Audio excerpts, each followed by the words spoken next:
This is our first questions and comments series, and thanks to Adam Lewis. This week's question we have is, I have some questions. How did you start a company? What inspired you? I see all these things about people starting companies with like $3 in their pocket, and I'm just so jealous. Tongue out, Adam Lewis. Adam, thank you for asking a question. You win an award. I'm going to send you something. Just contact you and give you my email. But yes, appreciate that. Thank you so much. The way I started Dynomighty was kind of an experiment. I didn't think I was going to launch a company. I kind of joked about it. I was working at the Museum of Modern Art at the time, photographing all of their products for the catalog. And I found some of these little tiny magnets they were throwing away as a part of a prototype. And then I experimented in making those magnets bigger and making them cylindrical. And I made this magnetic bracelet, which was the first product I ever invented.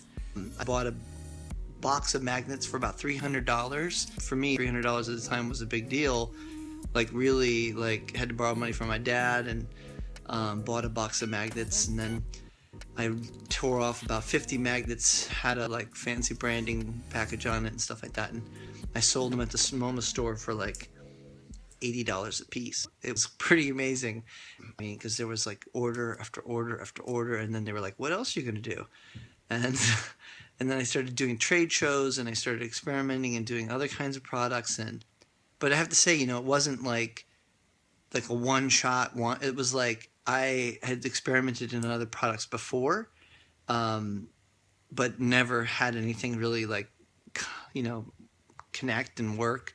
Like for me, it was like I literally looked at this opportunity and said, "This is the one shot I have at kind of doing something fundamental in my life, or I can just stay at a 9-to-5 job." And that's kind of what my motivation was, is like, this is my one shot. I was still young enough that it wasn't gonna, I could afford to stay up till 1 a.m. working every night. And that's kind of how I launched the company. So anyway, I hope that answers your question. Really appreciate you guys following and asking questions. I really want to know what it is you like to hear. Also, if anything in the comments, things in the videos you like more than others, please be sure to indicate that. And that's it. You know, thanks for following. Write your comments below for questions. Be mighty.